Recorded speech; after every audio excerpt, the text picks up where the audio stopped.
Welcome to Earnest Academy. UGC നെറ്റിന്റെ database management സിസ്റ്റത്തിന്റെ first question paper discussion സെഷനിലേക്ക് എല്ലാവർക്കും സ്വാഗതം. ഞാനിന്ന് ഇവിടെ ഡിസ്കസ് ചെയ്യാൻ പോകുന്നത് ജൂലൈ 2018 തൊട്ട് അതേപോലെ 2022 വരെയുള്ള ക്വസ്റ്റ്യൻസ്, ലാസ്റ്റ് 5 ഇയേഴ്സിന്റെ ക്വസ്റ്റ്യൻസ് ആദ്യം നമുക്കൊന്ന് ഡിസ്കസ് ചെയ്യാം. കാരണം അത് തൊട്ടാണ് യഥാർത്ഥത്തിൽ പാറ്റേൺ ചേഞ്ച് ചെയ്തിരിക്കുന്നത്. കുറച്ച് പാറ്റേൺ, അതായത് ഫസ്റ്റ് പേപ്പർ എന്ന് മാത്രമാക്കിയിട്ടുണ്ട്.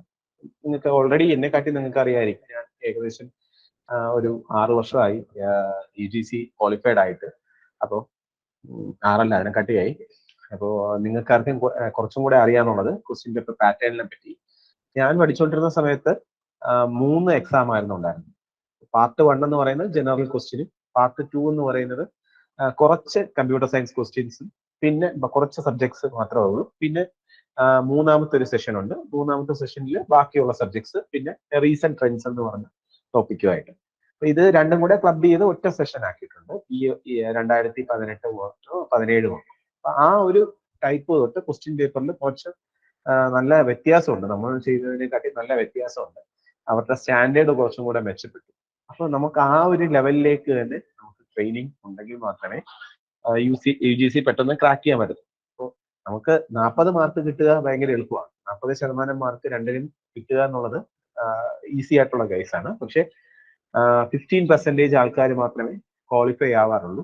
അതിനകത്ത് 5% പേർക്ക് മാത്രമേ JRF കിട്ടാം. അപ്പോൾ നമുക്ക് JRFന് വേണ്ടി തന്നെ നമുക്ക് നോക്കാം. അത് കാരണം നമുക്ക് കുറച്ചും കൂടെ നന്നായിട്ട് നമുക്ക് പ്രിപ്പയർ ചെയ്യാം. അപ്പൊ ആദ്യം നമുക്ക് 2 വർഷത്തെ ക്വസ്റ്റ്യൻ നമുക്ക് പെട്ടെന്ന് തന്നെ ഡിസ്കസ് ചെയ്യാം. വളരെ സിമ്പിൾ ആയിട്ടുള്ള ക്വസ്റ്റ്യൻസ് ആണ് പലതും. ചിലത് നമുക്ക് ആലോചിച്ച് ചെയ്യേണ്ട ക്വസ്റ്റ്യൻസ് ആണ്. അത് നമുക്ക് ഡിസ്കസ് ചെയ്യാം. ഓക്കെ, ഫസ്റ്റ് ക്വസ്റ്റ്യൻ എന്ന് പരമാവധി നിങ്ങൾ ഇന്ററാക്റ്റീവ് ആവണം. കാരണം എങ്കിൽ മാത്രമേ ഒരു കൂടുതൽ ക്വസ്റ്റ്യൻസ് എനിക്ക് ഡിസ്കസ് ചെയ്യാനുള്ള ഒരു ഇതുണ്ടാവും. അല്ല ഒരു 1 വേ റെക്കോർഡഡ് വീഡിയോ പോലെ പോയി കഴിഞ്ഞ് കഴിഞ്ഞാൽ നമുക്ക് പെട്ടെന്ന് ക്യാച്ചപ്പ് ചെയ്യാൻ പറ്റത്തില്ല. ഓക്കെ, അത് കാരണം നിങ്ങൾ കുറച്ച് ഡിസ്കഷന്റെ സമയത്ത് നിങ്ങളും കൂടെ ഇൻവോൾവ് ആകുക. Okay, consider the following tables: student and performance. Student performance എന്ന് പറഞ്ഞ് 2 ടേബിൾ തന്നിട്ടുണ്ട്. അതിനകത്ത് കുറച്ച് എൻട്രിയും തന്നിട്ടുണ്ട്. അപ്പോൾ സ്റ്റുഡന്റിനകത്ത് റോൾ നമ്പറും നെയിമും ഉണ്ട്. പെർഫോമൻസിനകത്ത് റോൾ നമ്പർ, കോഴ്സ്, മാർക്ക് എന്നിവയാണ് ഉള്ളത്. അതിനകത്ത് കുറച്ച് ഡീറ്റെയിൽസും വന്നിട്ടുണ്ട്. സ്റ്റുഡൻസിന്റെ ഡീറ്റെയിൽസ് തന്നിട്ടുണ്ട്, അവരുടെ പെർഫോമൻസ് തന്നിട്ടുണ്ട്. ഓക്കെ, അപ്പോൾ ചോദിച്ചിരിക്കുന്ന ക്വസ്റ്റ്യൻ എന്ന് പറയുന്നത് primary key in the table are shown underline. അതായത് സ്റ്റുഡന്റിൻ്റെത് റോൾ നമ്പർ ആണ്, പെർഫോമൻസിന്റെ റോൾ നമ്പറും കോഴ്സും കൂടെ ചേർന്നതാണ് എന്തെന്ന് വിളിക്കുന്നത്, പ്രൈമറി കീ എന്ന് വിളിക്കുന്നത്. Now consider the following query: select s.name, sum of p.marks from student S, performance P, where s.roll number equal to p.roll number, group by s name. അപ്പൊ ഈ ഒരു ക്വറി എക്സിക്യൂട്ട് ചെയ്ത് കഴിയുമ്പോൾ നമുക്ക് എത്ര റോസ് റിട്ടേൺ ചെയ്യും എന്നാണ് ക്വസ്റ്റ്യൻ. ഈ ഒരു പർട്ടിക്കുലർ ക്വറി എക്സിക്യൂട്ട് ചെയ്ത് കഴിയുമ്പോൾ എത്ര റോസ് റിട്ടേൺ ചെയ്യും എന്നാണ് ക്വസ്റ്റ്യൻ. ഓക്കെ, ടേബിള് കാണിക്കാൻ ഞാൻ ഒന്നും കൂടെ. അപ്പൊ ഇവിടെ നമുക്ക് ഒന്ന് ഗ്രൂപ്പ് ചെയ്ത് നോക്കാം. ഓക്കെ, ഗ്രൂപ്പ് ചെയ്ത് നോക്കുമ്പോൾ ഫസ്റ്റ് എന്ത് ചെയ്യുക, ഫസ്റ്റ് ഇവിടെ ആദ്യം ഫ്രം എക്സിക്യൂട്ട് ചെയ്യും, വേർ എക്സിക്യൂട്ട് ചെയ്യും, പിന്നെ ഗ്രൂപ്പ് ബൈ എക്സിക്യൂട്ട് ചെയ്യും. ഓക്കെ, അങ്ങനെയാണ് ആ ഒരു ഓർഡർ വരുന്നത്. ആദ്യം ഇവര് രണ്ടുപേരും എന്ത് ചെയ്യുന്നു, ക്രോസ് ചെയ്യും. സ്റ്റുഡന്റും അതേപോലെ പെർഫോമൻസും ക്രോസ് ചെയ്യുന്നു. എന്നിട്ട് എന്താണ്, student S dot roll number equal to P dot roll number ഉള്ള ആൾക്കാരെ മാത്രമേ ഞാൻ എടുക്കത്തുള്ളൂ. അപ്പോൾ ഇവിടെ നോക്കുക, ഈ ഒരു കാര്യവും ഈ ഒരു കാര്യവും ഇക്വേറ്റ് ചെയ്യും. അപ്പൊ ഇത് രണ്ടും സെയിം. അതായത് നമുക്കറിയാം കാർട്ടീഷ്യൻ പ്രോഡക്റ്റ് ആകുമ്പോൾ ഇത് ആരൊക്കെയായിട്ട് മാച്ച് ചെയ്യും, എല്ലാ ആൾക്കാരുമായിട്ട് മാച്ച് ചെയ്യും. ഓക്കെ, എല്ലാ ആൾക്കാരുമായിട്ട് മാച്ച് ചെയ്യും. പക്ഷെ എനിക്ക് റിട്രീവ് ചെയ്യുന്ന എന്ത് മാത്രമേ കാണത്തുള്ളൂ, റോൾ നമ്പർ ഈക്വൽ ആയിട്ടുള്ള ആൾക്കാരെ മാത്രമേ റിട്ടേൺ ചെയ്യത്തുള്ളൂ. സോ ഇവിടെ 18CS101ന്റെ അകത്ത് രമേശ് ഉണ്ട്. ആ രമേശ് എന്ന് പറയുന്ന ആള് ഇത് മാത്രമായിട്ടല്ലേ ഇക്വേറ്റ് ചെയ്യുള്ളൂ, ഇത് മാത്രമായിട്ട് ഇക്വേറ്റ് ചെയ്യുള്ളൂ. സോ ഇവിടെ DBMS വരും, അതേപോലെ കമ്പൈലർ ഡിസൈൻ വരും. സോ 65 വരും. അതേപോലെ അടുത്തത് എന്താണ്? മുകേഷ്. ഈ മുകേഷ് എന്ന് പറയുന്ന ആള് ആരൊക്കെ ആയിട്ട് മാച്ച് ചെയ്യും? മുകേഷ് എന്ന് പറയുന്ന ആള് മുകേഷിന്റെ നമ്പറുമായിട്ട് മാത്രമേ മാച്ച് ചെയ്യുള്ളൂ. ദാറ്റ് ഈസ് ഇതും ഇതും. സോ DBMS അയാളുടെ മാർക്ക് എത്രയാണ്? DBMSന്റെ അയാളുടെ മാർക്ക് എന്ന് പറയുന്നത് 80. CD-യുടെ മാർക്ക് എത്രയാണ്? CD-യുടെ മാർക്ക് എന്ന് പറയുന്നത് 75. ഓക്കെ. ഇനി അടുത്തത് എന്താണ്? 80 CS 103 ആരാണ്? രമേശ്. വീണ്ടും Ramesh.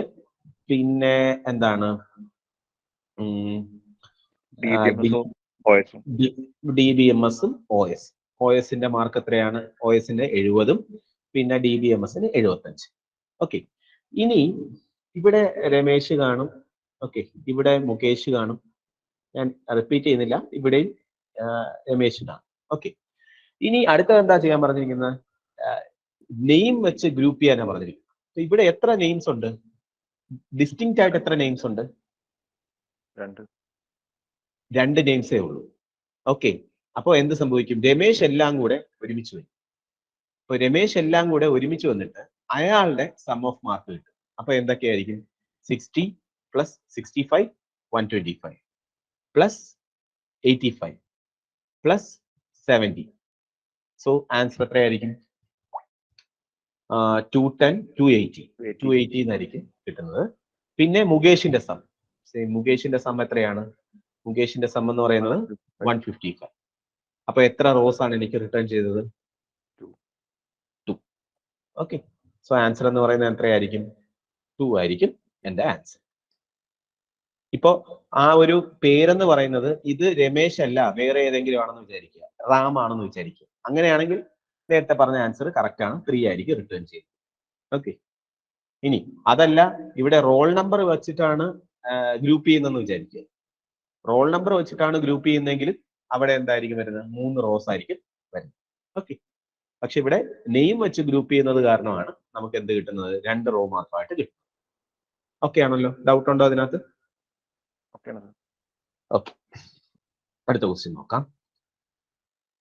Consider A relation schema R is equal to ABCDEF on which following functional dependency hold: A gives B, BC gives D, E gives C, D gives A. What is the candidate key of R? ഇതിന്റെ candidate key എന്താണ്? അപ്പോ ഞാൻ പഠിപ്പിച്ചിട്ടുള്ള method വെച്ചിട്ട് നമുക്ക് എന്ത് ചെയ്യണം? ഞാനത് theory സമയത്ത് പഠിക്കാൻ വേണ്ടിയാണ് അങ്ങനെ തന്നെ പറഞ്ഞിരിക്കുന്നത്. പക്ഷെ ഒരു കോമ്പറ്റേറ്റീവ് എക്സാം ആകുമ്പോൾ നിങ്ങൾക്ക് അതിനുള്ള സമയമില്ല. ഓക്കെ. എന്റെ മെത്തേഡ് വെച്ച് ചെയ്ത് കഴിഞ്ഞാൽ ആൻസർ കിട്ടും. പക്ഷെ അത്രയും സമയം നമുക്കൊരു ഈ ക്വസ്റ്റ്യൻ എന്നൊക്കെ പറയുന്നത് വിത്തിൻ 5 മിനിറ്റ്സോ അല്ലെങ്കിൽ 10 സെക്കൻഡ്സോ 5 സെക്കൻഡ്സോ അല്ലെങ്കിൽ 10 സെക്കൻഡ്സോ കൊണ്ട് നമുക്ക് ആൻസർ ചെയ്യണം. എങ്കിൽ മാത്രമേ നമുക്ക് ടഫ് ആയിട്ടുള്ള ക്വസ്റ്റ്യൻസ് എല്ലാം നമുക്ക് സമയമെടുത്ത് ചെയ്യാൻ പറ്റൂ. ഓക്കെ. അപ്പോ ഇത് നമുക്ക് എത്രയും പെട്ടെന്ന് നമുക്ക് ചെയ്യണം. ഓക്കെ. ഇങ്ങനെ ഒരു ടൈപ്പ് ക്വസ്റ്റ്യൻ ഒരെണ്ണത്തിനകത്ത്, ഒരു റിലേഷൻ സ്കീമിക്കകത്ത് പെട്ടെന്ന് തന്നെ എനിക്ക് ഒരു കാൻഡിഡേറ്റ് കീ കണ്ടുപിടിക്കണം എന്നുണ്ടെങ്കിൽ നമുക്ക് ഈസി ആയിട്ട് ചെയ്യുന്നത് എങ്ങനെയാണെന്നുള്ള കാര്യം നമുക്ക് നോക്കാം. ഓക്കെ. നമ്മൾ ഡീറ്റെയിൽഡ് ആയിട്ടുള്ള കാര്യം നമുക്ക് ക്ലോഷർ ഒക്കെ എടുത്തിട്ട് എല്ലാ ആട്രിബ്യൂട്ട്സും കിട്ടിക്കഴിഞ്ഞാൽ അത് കാൻഡിഡേറ്റ് കീ ആണ് എന്നുള്ള കാര്യങ്ങളൊക്കെ ഞാൻ പഠിപ്പിച്ചു തന്നിട്ടുണ്ട്. പക്ഷെ ഇത് ഒരു എക്സാം പോയിന്റ് ഓഫ് വ്യൂവിൽ എങ്ങനെ ചെയ്യും എന്നുള്ള കാര്യമാണ് ഞാൻ പറയുന്നത്. അപ്പൊ തന്നിരിക്കുന്ന റിലേഷൻ നോക്കും. റിലേഷന്റെ അകത്ത് എന്തൊക്കെ ആട്രിബ്യൂട്ട്സ് ഉണ്ട്? A ഉണ്ട്, B ഉണ്ട്, C ഉണ്ട്, D ഉണ്ട്, E ഉണ്ട്, F ഉണ്ട്. ഇനി അടുത്തത് എന്താ നോക്കേണ്ടതെന്ന് പറഞ്ഞു കഴിഞ്ഞാൽ, തന്നിരിക്കുന്ന ഫങ്ഷണൽ ഡിപ്പെൻഡൻസിയിൽ RHS സൈഡില് ആരൊക്കെ ഉണ്ടെന്ന് പറഞ്ഞു നോക്കുക. RHS സൈഡിൽ ആരൊക്കെ ഉണ്ട് എന്ന് പറഞ്ഞേ. RHS സൈഡിൽ A. Okay. D gives A ഉള്ളതുകൊണ്ട് A ഉണ്ട്, C ഉണ്ട്, D B ഉണ്ട്. ഓക്കെ. അപ്പൊ ഇതിന്റെ മീനിങ് എന്ന് പറഞ്ഞു കഴിഞ്ഞാൽ ഈ ആട്രിബ്യൂട്ട്സ് ഒക്കെ നമുക്ക് ആരെങ്കിലും വഴി എനിക്ക് ഡിറൈവ് ചെയ്യാൻ പറ്റും എന്നാണ്. A ഡിറൈവ് ചെയ്യാം, D അറിയാമെങ്കിൽ A ഡിറൈവ് ചെയ്യാം, C എന്ന് പറയുന്നത് E അറിയാമെങ്കിൽ ഡിറൈവ് ചെയ്യാം, അതേപോലെ D ആണെങ്കിൽ Bയും Cയും അറിയാമെങ്കിൽ ഡിറൈവ് ചെയ്യാം, D ആണെങ്കിൽ A അറിയാമെങ്കിൽ ഡിറൈവ് ചെയ്യാം. അപ്പൊ ആരെങ്കിലും അറിയാമെങ്കിൽ എനിക്ക് ഇത്രയും ആൾക്കാരെ ഡിറൈവ് ചെയ്യാൻ പറ്റും. ഇതിനകത്ത് ഇല്ലാത്ത ആൾക്കാർ ആരൊക്കെയാണ്? ഇയും എഫും. ഓക്കെ, ഈ ഇ ആൻഡ് എഫ് ആരിൽ നിന്നും എനിക്ക് ഡിറൈവ് ചെയ്യാൻ പറ്റത്തില്ല. അങ്ങനെയാണെങ്കിൽ ഇ എഫ് എന്ന് പറയുന്നത് എന്റെ കാൻഡിഡേറ്റ് കീയിൽ വേണം. E F should be a member of candidate key. E F എന്ന് പറയുന്നത് എന്തായിരിക്കണം? Should be a member of candidate key. Okay, അങ്ങനെയാണെങ്കിൽ ഏതാണ് option? 3. Option 3. Okay, A E D E D E എടുക്കാൻ പറ്റുമോ? ഇല്ല, എഫ് ഇല്ല. എയും ബിയും എടുക്കാൻ പറ്റുമോ? ഇല്ല, എഫ് ഇല്ല. ഇവിടെ എന്താ പ്രശ്നം? ഇതെടുക്കാൻ പറ്റാത്തതിന് കാരണം എന്താണ്? ലാസ്റ്റ് സി എഫ് ആണ്. ഇവിടെ ഇ ഇല്ല. ഓക്കെ, അത് കാരണം നമുക്ക് സെക്കൻഡ് ഓപ്ഷൻ എടുക്കാൻ പറ്റത്തില്ല, തേർഡ് ഓപ്ഷൻ എടുക്കാൻ പറ്റും. സോ ആൻസർ എന്ന് പറയുന്നത് എന്താണ്? A E F B E F D E F. ആർക്കെങ്കിലും ഡൗട്ട് ഉണ്ടോ ഇതിനകത്ത്? ക്ലിയർ അല്ലേ? ക്ലിയർ ആണ്. ഓക്കെ, ശരി. അപ്പൊ ഇങ്ങനെയാണ് നമുക്ക് പെട്ടെന്ന് ആൻസർ കിട്ടുന്നത്. ഇതിപ്പം ഏതൊരു ക്വസ്റ്റ്യൻ ആണെങ്കിലും ഇങ്ങനത്തെ ടൈപ്പ് ക്വസ്റ്റ്യൻ ആണെന്നുണ്ടെങ്കിൽ നമുക്ക് ഈ ഒരു കാര്യം കൊണ്ട് തന്നെ പെട്ടെന്ന് കിട്ടും. ഇല്ല എന്നുണ്ടെങ്കിൽ മാത്രം നമ്മൾ നാച്ചുറൽ ആയിട്ട് നമ്മൾ ചെയ്യുന്ന പ്രൊസീജിയർ ചെയ്യും. ഓക്കെ, ആദ്യം തന്നിരിക്കുന്ന ഓപ്ഷനിൽ നിന്നും എ ഇ തന്നിട്ടുണ്ടെങ്കിൽ എ ഇ ക്ലോഷർ കണ്ടുപിടിച്ച് നോക്കുക, ബി ഇ ക്ലോഷർ കണ്ടുപിടിച്ച് നോക്കുക, അങ്ങനെ ഓരോന്നായിട്ട് ചെയ്യുക. അല്ലാതെ നിങ്ങൾക്ക് ഇത് വെച്ച് തന്നെ നമുക്ക് പെട്ടെന്ന് തന്നെ കിട്ടാൻ ചാൻസ് ഉണ്ട്. ഓക്കെ, ഒരുവിധപ്പെട്ട ക്വസ്റ്റ്യൻസ് അല്ല, ഒരു 80% ഓഫ് ക്വസ്റ്റ്യൻസ് ഇങ്ങനെയായിരിക്കും ചോദിക്കുന്നത്. ഓക്കെ, ശരി. The following table has 2 attributes, employee ID and manager ID. Employee ID, manager ID ആണ് എന്റെ ടേബിളിനകത്തുള്ളത്. Where employee ID is a primary key and manager ID is a foreign key referring employee ID with on delete cascade. Okay, on delete cascade എന്ന് പറയുന്ന ഒരു ഓപ്ഷനും കൂടെ അതിനകത്തുണ്ട്. അപ്പോ ഇതിനകത്ത് നമുക്ക് 2040 ഉണ്ട്, 2540 ഉണ്ട്, 3035 ഉണ്ട്, 3520 ഉണ്ട്, 4045 ഉണ്ട്, 4520 ഉണ്ട്. ക്വസ്റ്റ്യൻ ഇതാണ്, ഓൺ ഡിലീറ്റിംഗ് 2040 എന്ന് പറഞ്ഞ ഒരു എൻട്രി ഞാൻ ഡിലീറ്റ് ചെയ്ത് കഴിഞ്ഞ് കഴിഞ്ഞാൽ അത് ഓൺ ഡിലീറ്റ് കാസ്കേഡ് ആയത് കാരണം ഏതൊക്കെ റോയും കൂടെ ഡിലീറ്റ് ആവും. ഓക്കെ, വളരെ സിമ്പിൾ ആണ്. ഇവിടെ ഞാൻ എന്ത് ചെയ്യാണ്? 2040 എന്ന് പറയുന്നത് ഞാൻ ഡിലീറ്റ് ചെയ്യുമ്പോൾ ഈ ഡിലീറ്റ് ചെയ്യുന്ന കൂട്ടത്തിൽ ഇതിന്റെ അകത്ത് വേറെ ഏതൊക്കെ റോസ് ഡിലീറ്റ് ആവും എന്നാണ് ക്വസ്റ്റ്യൻ. ഏതൊക്കെ ഡിലീറ്റ് ആവുമായിരിക്കും? 3520. 3520. അപ്പൊ 3520 ആണ് നമ്മുടെ ആൻസർ ആയിട്ട് വരുന്നത്. ഓക്കെ, നമുക്ക് ഒന്ന് ചെക്ക് ചെയ്ത് നോക്കാം. ഓക്കെ, നമുക്ക് 2040 ഡിലീറ്റ് ആയി. അപ്പൊ 20 എന്ന് പറയുന്ന പ്രൈമറി കീ ഡിലീറ്റ് ആയിപ്പോയി അല്ലെ? 20 എന്ന് പറയുന്ന പ്രൈമറി കീ ഡിലീറ്റ് ആയിപ്പോയി. അപ്പോ ഇവിടെ മാനേജർ ഐ ഡിയിൽ ആരെങ്കിലും ഒരാള് 20 എന്ന് പറഞ്ഞ വാല്യൂ ഉണ്ട് എന്നുണ്ടെങ്കിൽ അയാളുടെ ആ റോയും കൂടെ ഡിലീറ്റ് ആവും. ഓക്കെ, എവിടെയെങ്കിലും 20 ഉണ്ട് എന്നുണ്ടെങ്കിൽ ആ റോയും കൂടെ ഡിലീറ്റ് ആവും. അപ്പോ പറഞ്ഞ ആൻസർ കറക്റ്റ് ആണ്. 3520 എന്ന് പറയുന്നത് ഡിലീറ്റ് ആവും.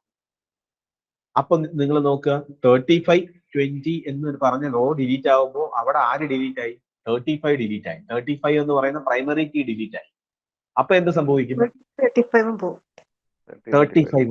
35 പോകും. അപ്പൊ എന്ത് സംഭവിക്കും? 35ന്റെ ആളും കൂടെ പോകും. അപ്പൊ എന്ത് സംഭവിക്കും? 35 കൂടെ പോകും. അപ്പൊ ഇനി എന്ത് ചെക്ക് ചെയ്യണം? അടുത്തത് 30 ആയിട്ടുള്ള ആരെങ്കിലും ഉണ്ടോ എന്ന് പറഞ്ഞ് ചെക്ക് ചെയ്യാം. 30 ആയിട്ടുള്ള എന്തെങ്കിലും എൻട്രി ഉണ്ടോ? ഇല്ല. സോ ആരൊക്കെയാണ് ഡിലീറ്റ് ആയത്?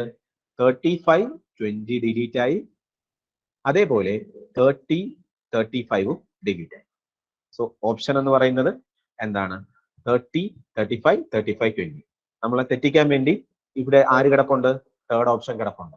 അതല്ല, ആൻസർ എന്താണ്? 30 35 35 20 ആണ്. Okay, next question. ഇതൊക്കെ വളരെ സിമ്പിൾ ആയിട്ടുള്ള ക്വസ്റ്റ്യൻ ആണ്. With respect to relational algebra, which of the following operation are included in mathematical set theory? Mathematical set തിയറിക്കകത്ത് ഉള്ള കാര്യങ്ങൾ ഏതൊക്കെയാണ്? Join, intersection, Cartesian product, project. ഏതൊക്കെയാണ്? ഓപ്ഷൻ 2. ഓപ്ഷൻ 2 ഇന്റർസെക്ഷന് അതേപോലെ കാർട്ടീഷ്യൻ പ്രോഡക്റ്റും ആണ് ഏതിനകത്തുള്ളത്? നമ്മുടെ നോർമൽ ആയിട്ടുള്ള സെറ്റ് തിയറിക്കകത്ത് ഉള്ളത്. Correct answer. Next question. അടുത്തത് വളരെ സിമ്പിൾ ആയിട്ടുള്ള ക്വസ്റ്റ്യൻ ആണ്. In A relational database, if R is in BCNF, then which of the following is true about R? R BCNF ലാണ് എന്നുണ്ടെങ്കിൽ താഴെ പറയുന്നതിൽ ഏതായിരിക്കും കറക്റ്റ്? ഓപ്ഷൻ 4. ഓപ്ഷൻ 4. അത് 2NF-ലും ആയിരിക്കും, അതേപോലെ 3NF-ലും ആയിരിക്കും. അപ്പൊ BCNF ആണ് എന്നുണ്ടെങ്കിൽ അത് ഏതിലൊക്കെ ആയിരിക്കും?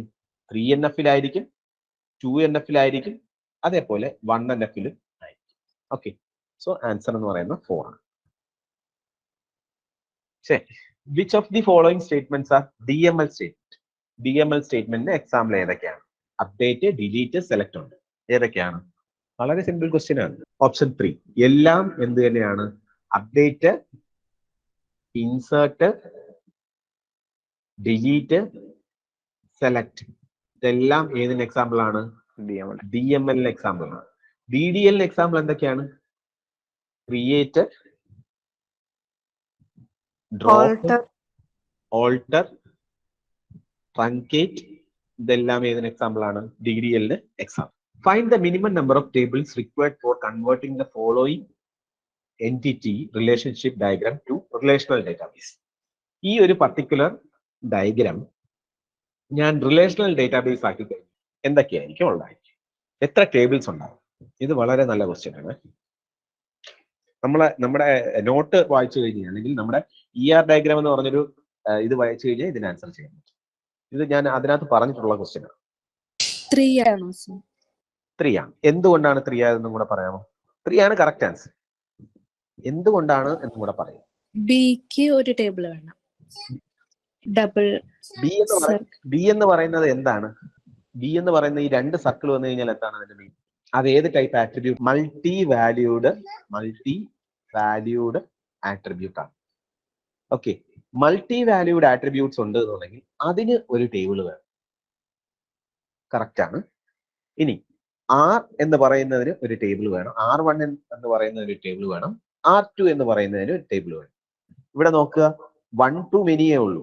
1 to many വന്നു കഴിഞ്ഞാലും, many to 1 വന്നു കഴിഞ്ഞാലും, 1 to 1 വന്നു കഴിഞ്ഞാലും നമുക്ക് എന്തിന്റെ ആവശ്യമില്ല? അഡീഷണൽ ആയിട്ട് ടേബിളിന്റെ ആവശ്യമില്ല. ഓക്കെ, ഇനി many to many വരെയാണെങ്കിൽ മാത്രമേ ആഡ് ഓൺ ആയിട്ട് ഒരു ടേബിൾ വരത്തുള്ളൂ. ഇപ്പോ ഈ കേസ് എന്ന് പറയുന്നത് എന്താണ്? 1 to many ആണ്. ഇവിടെ നോക്കുക, 1 to many ആണ്. 1 to many ആയത് കാരണം നമുക്ക് ആഡ് ഓൺ ആയിട്ട് ഈ റിലേഷനിൽ ടേബിൾ ഒന്നും ആവശ്യമില്ല. സോ നമുക്ക് എന്തൊക്കെ വരാം? R1 വരും, R2 വരും, മൾട്ടി വാല്യൂഡ് ആട്രിബ്യൂട്ടിന് വേണ്ടി ഒരു ടേബിൾ. ഓക്കെ, സോ ടോട്ടൽ എത്ര ടേബിൾ ആയി? 3 ടേബിൾ ആയി. ഓക്കെ, സോ ആൻസർ എന്ന് പറയുന്നത് 3 ആണ്. 3 എന്ന് പറയുന്നത് എങ്ങനെ കിട്ടി എന്നുള്ള കാര്യം വളരെ ഇമ്പോർട്ടന്റ് ആണ്. മൾട്ടി വാല്യൂഡ് ആട്രിബ്യൂട്ട് ആണ്, അത് സ്റ്റോർ ചെയ്യാൻ വേണ്ടി ഒരു ടേബിൾ വേണം. ഓക്കെ, ഡൗട്ട് ഇല്ലല്ലോ? അടുത്തതിലേക്ക് പോവാം. മെനി ടു മെനി ആയിരുന്നെങ്കിൽ 4 എണ്ണം വേണ്ടിയാണ്, ഒരു ടേബിളും കൂടെ വന്നത്. കാരണം അങ്ങനെയാണെന്നുണ്ടെങ്കിൽ ഇവിടെ A ആണ് പ്രൈമറി കീ, ഇവിടെ Y ആണ് പ്രൈമറി കീ എങ്കിൽ നമ്മൾ R1ഉം R2നും കൂടെ വേണ്ടി ഒരു ടേബിൾ എടുക്കും. ഓക്കെ, R1 R2ന് വേണ്ടി ഒരു ടേബിൾ എടുക്കും. അതിനകത്ത് എന്തൊക്കെ കാണും? A കാണും, പിന്നെ X കാണും, പിന്നെ ഈ R1 R2ന് എന്തെങ്കിലും ആട്രിബ്യൂട്ട്സ് ഉണ്ട് എന്നുണ്ടെങ്കിൽ അതും കാണും. ഓക്കെ, ഇങ്ങനെയായിരിക്കും വരിക. അപ്പൊ മെനി ടു മെനി ആയിരുന്നു എന്നുണ്ടെങ്കിൽ 4 വന്നിനെ, ഇല്ല എന്നുണ്ടെങ്കിൽ ഇത് 1 to many ആയത് കാരണം ഇതിനകത്ത് 3 എണ്ണം. ഓക്കെ,